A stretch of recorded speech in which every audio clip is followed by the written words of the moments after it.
right. Well, good morning. Welcome to our morning devotions. This is episode 298. We're in Genesis chapter 11.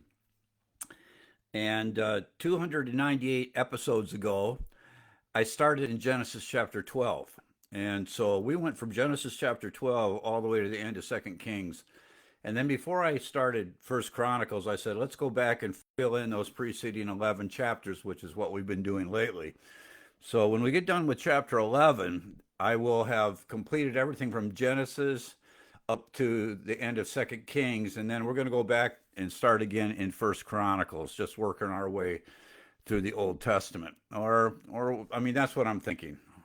We might make a little deviation. I mean, just for variety's sake, maybe starting in the New Testament. We'll have to see. But anyway, that fills in that missing gap from when I started this. So, this passage of scripture I entitled The Tower of Babel and the Ancestry of Abraham. The Tower of Babel and the Ancestry of Abraham. And it's a fascinating portion of scripture. I trust you. This material enthralls you. It's interesting. I mean, there's all kinds of material to be and things to understand and learn out of this. So it tells us in verse 11, and this is the key. There's a big point here in chapter 11, verse 1. And the whole earth was of one language and of one speech. Language is a uniter.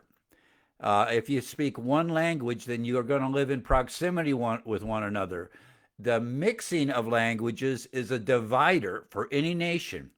For a nation to remain complete and contiguous, it needs to have one language. It doesn't mean you can't learn another one, bilingual, but it has to have one language that supports that nation. And Alexander the Great in ancient times understood this, and he made Greek the language of the people everywhere he conquered. Everyone knew Greek. Now, they might have known their native language as well, especially like up in Palestine, up in Israel, where they would have had Hebrew and Aramaic as well, but they also had Greek. That's why the New Testament, the Koine Greek of our Greek New Testament, is Greek, because this was the language that everyone understood in the first century writers of the New Testament, the penmen. So this issue of language is vital. If you look up in Canada, Canada has had trouble for a long time because they have a province up there that is primarily French speaking. So you have English speaking, not American English, but English, and you have French, and that has caused tension. All the signs up in Canada are in English and French because of that. And it's caused a schism in the nation. Alexander the Great understood you had to have one language, and we should understand that here in America. If you want America to be one language, we cannot speak, English has to be first. Then if you want to speak Spanish, if you want to speak another language after that, that's different. But everyone coming into America has to understand that we are English-speaking people, and it is the English language that keeps us together as a people. And I'm not sure if it's got something floating around in my head that might have been designated. But if you ever see signs in the United States with two languages on it, then you know that we are a fractured nation. That's the point. Everything's got to be in English. What we publish has to be in English primarily. Then we can, of course, translate and send it to other countries. But we're an English-speaking people. It creates unity. All right. Now this unity was contrary to the will of God. All right. What we're going to read here, because that's what the Bible tells us. But language is vital. It just very, very important, and we see it here. So the whole earth at this time was of one language and of one speech. That is, everybody had the same language. They spoke the same thing. So you could talk to anybody after the flood, and everybody understood what you were talking about. All right. It's a common bond. Okay. It's the glue of a country is their language. I mean, I know this is just morning devotions, but that could be developed much further. But let me just make that point. So In verse 2, it says that it came to pass as they journeyed from the east that they found a plain in the land of Shinar, and they dwelt there. And this is great because Shinar, when you look at these ancient documents, is the property between the Tigris and the Euphrates River. All right. And that would be, what am I talking about? Is that Iran or Iraq? I don't know. You guys, you should say he should know that. But anyway, it was fertile property. I mean, it's land there that everybody understood you could grow anything. It was just beautiful property. And but that's where they settled. And when you understand that there's a curse upon the earth, if you could find ground that's really good ground after this, that will grow things, because not all ground grows things equally, this would be a fabulous place to live. So this is where they settled, between the Tigris and the Euphrates River. And this is what they said when they got there. And they said one to another, go to, let us make brick and burn them thoroughly. Thoroughly, isn't it interesting? It's not thoroughly. There's thoroughly again, which is also thoroughly in 2 Timothy 3:17, which just means to permeate it, all right, all the way through a brick, which is perfect, that the man of God may be perfect, thoroughly furnished, that is completely, that he's saturated with doing the will and purpose of God. That's what this is about. Here we're just using the same word in reference to bricks, that they got to be hardened bricks, okay? Let us make brick and burn them thoroughly. And they had brick for stone and slime they had for mortar. That is, they had all the natural resources in that area to do this, okay? It didn't have to be trucked in or carted in or flew in. It's all right there. So the raw material is here. We have a fabulous place where everything grows. This is the perfect place to establish the capital of our rising kingdom. That's what we're going to be looking at here. He said, and they said, go to, let us build us a city. Okay, they're going to build a city and a tower. This is where they're going to be located. This is where our point of authority is going to be. And based on what we read earlier, we put Nimrod back here in chapter 10, where it says, in the beginning of his kingdom, or Nimrod's kingdom, was Babel. All right. So Nimrod is the one that's driving this. All right. He's building his first city of his first empire in this beautiful place where there's natural resources, where everything is going to grow easily compared to other parts of the cursed world. And it's just the perfect place. You have the two rivers for water and for all kinds of things. You can move up and down the river on boats. It's perfect, okay, because now you can have ports. Go and let us build us a city and a tower whose top may reach into heaven. Now that section right there is very interesting. It just means, one man said it simply, says just that it reaches into the sky. All right, that it's very high. It's going to be a tower. That's the key. And there's discussions here about what this was, but fundamentally what this is, and as you read the rest of the context, because the fact that it's high doesn't make it bad, okay? Because we got a lot of high buildings here too, but they do demonstrate the prowess and genius and the skills and the engineering. I already said genius, but the engineering genius of engineers to build these skyscrapers. They are fabulous buildings, and to be able to withstand a wind and to withstand earthquakes and what they're capable of. That idea exists all the way back in the Old Testament, right here. It's going to build a tower that's going to reach into the heavens. And one man said that, and not everybody agrees with this one. One man said that in the back of their minds, they thought maybe they could build something that would secure them against a second flood. Others say that's not possible. They wouldn't have thought about that because they would have known after what the flood did that bricks and mortar could not have sustained them. And I'm not going one way or another on that, because man thinks what he can do is better than what God does. That's his ideas are better than God's. That's the idea. All right. And so whether or not they thought that they could build something that would withstand a flood, I think that that was in the back of their minds. I don't think that that is entirely wrong. But the whole idea of this tower reaching into heaven was uh, was to focus on the fact that what they're going to do, and you got to read the whole passage for this, is that they're going to defeat the plans and counsels of God. They are going to, because he said they're supposed to cover the whole earth. There's but nobody's going anywhere. That's the point. A single language keeps people together, which I said is a good thing. But here, the earth needs to be filled. And they've decided that they're not going to fill the earth against the command to Adam and the command to Noah and that information that would have been passed down. They're not going anywhere. They understand that there's strength and there's you can assert your authority when everybody's together, which would have been what Nimrod was going to do. That they're going to defeat the counsels of God by remaining in that city. And what they're going to do is they're going to build a city and a tower for a name unto themselves. For a name unto themselves. I got to keep reading here.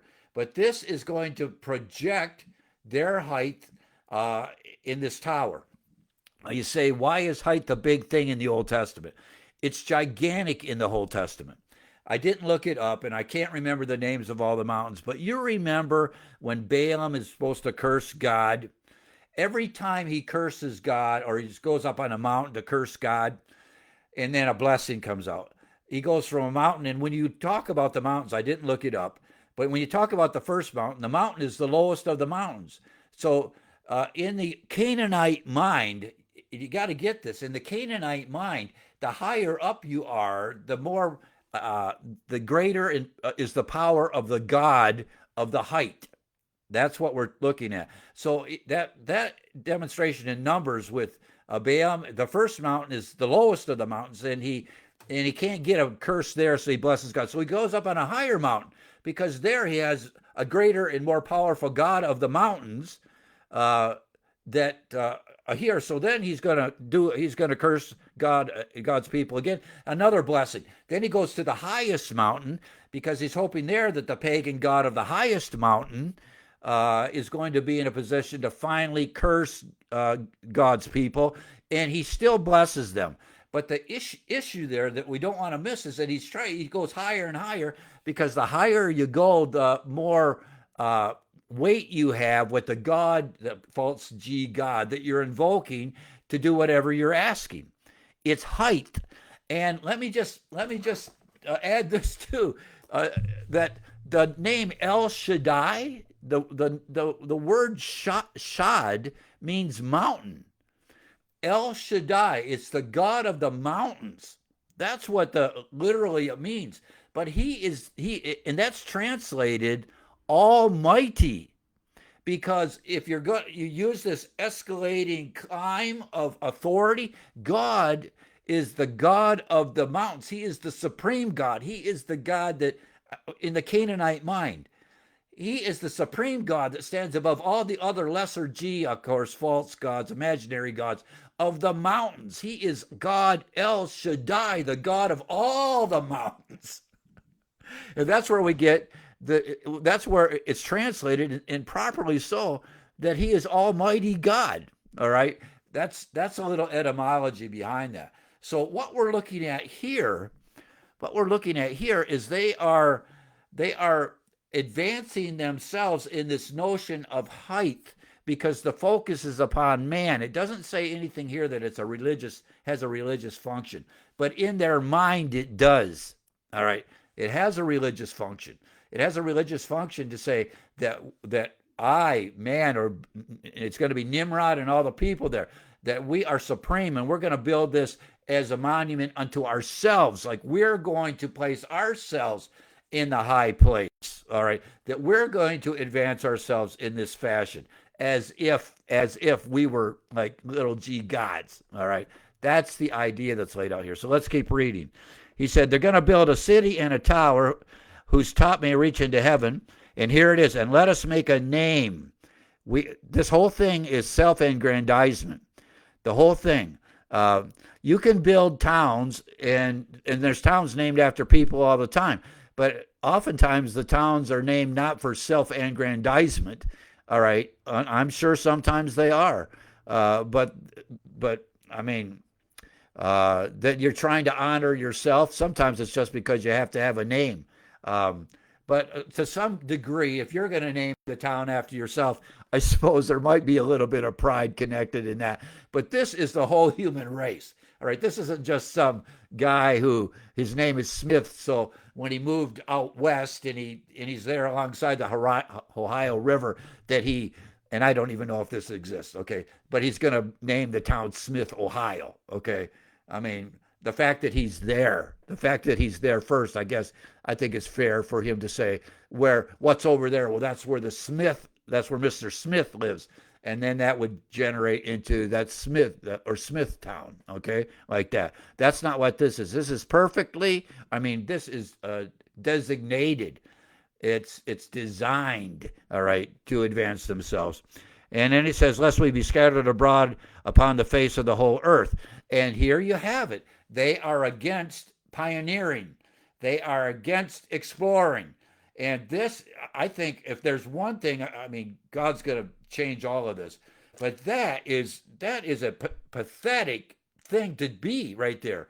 Against exploring, against expanding, that we're just going to stay in the hive and we're never going to go out and see what's in this great world. This is a small mind. Now, in some ways, you look at man and the fact that we know what he can do, that he's made in the image of God and what he's capable of. But the idea here is if they lived like this, that capacity that man has made in the image of God would never have succeeded.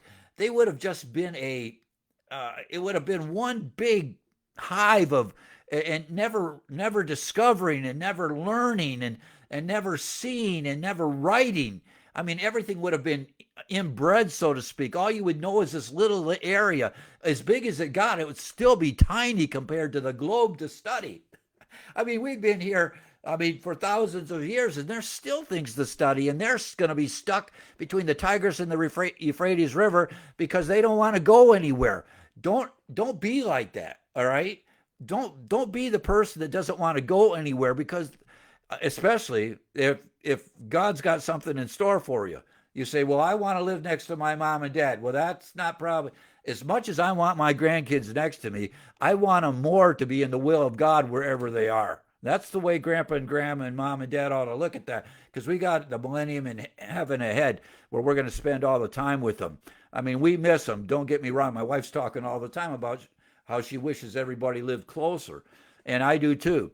And we have family that is close, some more distant. Got one son that lives in Michigan. We wish like crazy we could see him more. But the point is, and there's some who have kids scattered all over that don't get to see their kids very often. That having been said, when you want to do God's will, you can't have this hive mentality where we're all just going to stick around in the same neighborhood. All right. If the Lord leads you there to do that, because I know in the past there's been generations that worked at the same plant. I mean, that's a noble venture. But if the Lord's leading you somewhere else, I mean, go. That's the point. This is a big world with lots to do. Because here they are against going, and that's a bad thing. All right. And the Lord came down to see the city and the tower which the children of men builded. It's interesting. They're the children of men. The whole thing is secular. The whole thing is the children of men. The whole thing is self-aggrandizing. I mean, this is what men are going to do to advance themselves. Okay, God is not in this picture at all. Nobody in here is concerned about serving the God of Noah or the God of Adam. God, there's no church in this place, is what I'm saying. There's no place of worship. There's no altar in Babel. All right, that's not it. There's nothing there. He goes on, and he said, and the Lord said, behold, the people is one, which I said earlier. The people is one, and they have all one language, and there's where you get one people with one language. After there's all these people, you need every people group to have one language, because after this is by God's design. they're all going to split up, but all these split up parts all have their language. It's going to be around that language, whatever it was, that's going to unite them as a nation as they spread out around the world. And ultimately, down and down, down, down, down, we get America, and we have one language, which is by God's design, and that shows the continuity of the people. Okay, he says they're one language, but now it's just a global one language. I shouldn't even say global. It's the language of the people that live in Shinar, that are building the city of Babel, the Tower of Babel, and here under the direction of Nimrod. He said, and this they begin to do. And now listen to this. This is prophetic. He said, and now nothing will be restrained from them, which they have imagined to do. And there, in the end of verse 6, you have the principle that they are made in the image of God. There's nothing, although they're never going to cover the planet, that if they don't put their mind to it, they're not going to be able to do. And you've heard me speak of this often. This is what it means to be made in the image of God. Our capacity to grow and learn is limitless in our own finite minds. We're always going to be the creature. God's always going to be the creator. But being made in the image of God, even in our fallen state, as these people were, he says there's nothing nothing will be restrained from them which they have imagined to do. You can make your imagination real, he's saying. And if that's not true, and I'm not going to get, if it is so true. Can you imagine the days, like I was thinking when I was growing up, before there were cell phones? Whoever heard of cell phones? Then we got cell phones, and they were this big. They were huge. And only rich guys had cell phones in their cars, but they were in huge boxes, and they looked like a telephone. And now, probably whoever I'm talking to, you have a cell phone that you can carry around in the pocket of your shirt.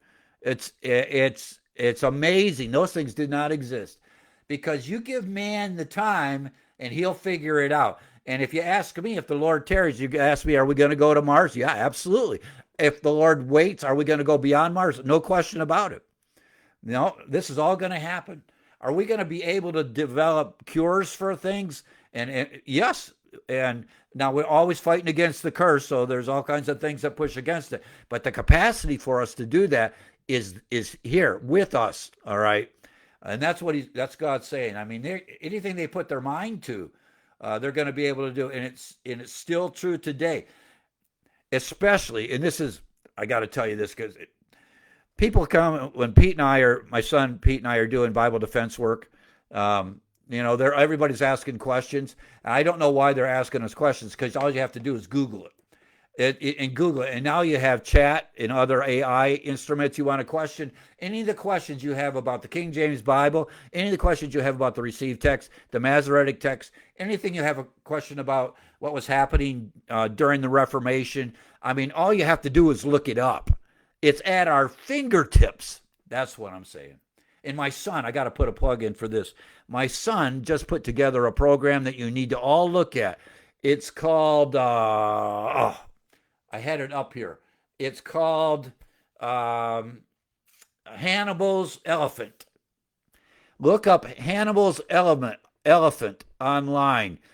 I'm not going to do it now, but you need to look at that. He put together something that's never existed before, that it's going to help homeschools. It would help universities. It's going to help high schools. It will help every learning institution access a volume of books that are difficult to read, but he has brought it all together in manageable bite-sized pieces. You have to look it up. It's amazing, and I know he's my boy, but if it wasn't amazing, I wouldn't say it's amazing. It is absolutely amazing. Hannibal's Elephant, or if you have interest, text me and I'll connect you. Text me or email me and I'll connect you with him. So he says you can do anything. So here it is. He says in verse 7, he said, let us go down and confound their language, that they may not understand one another's speech. And here's where you ask, well, where do you get all the different languages? God's the one. God is the one. He says, let's add a little spice to this and change everybody's language. All right? And when you see what happens, once you know what happens, it's impossible. So now the guy sitting next to his speaks German. The guy next to him is speaking French. The guy over here speaking Italian. And you're looking at them saying, what happened? I mean, we were just talking. And now I have no idea what you're saying. And then when you write it, I mean, nobody knows. There's no connection. That, if we don't get it straight here in America, that's what's going to happen to us. Um, Let us go down and confound their language that they may not understand one another's speech. I mean, this is the way to spread people out. He said, so the Lord scattered them abroad from the hence upon the face of all the earth, and they left off to build the city. Yeah, because you can't call down and you can't talk to anybody about what you want. And then what happened is you were talking and it sounded like gibberish to the guy you used to know, but somebody across the room understood exactly what you were saying, and he yelled back to you and you said, yeah, I wonder what happened. And now what do you get? Unity.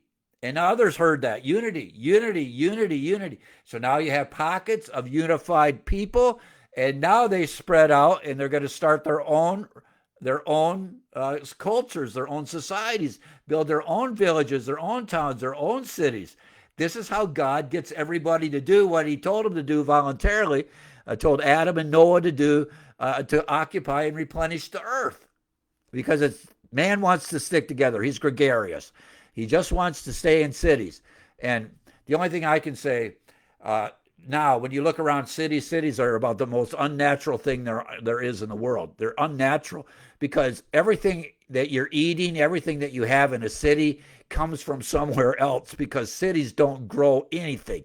There's nothing to eat in a city. That is unnatural. You're going to actually move into a place where there's nothing to eat, and if you can't get a truck from somewhere where they grow food to come into the city, you're going to starve to death in 3 days, or there's going to be a riot, and in a month you're all going to be dead for lack of food. That is unnatural. That's unnatural. I mean, man should be forward looking and say to himself, well, if some catastrophe happened, how long would it take for me to run out of food?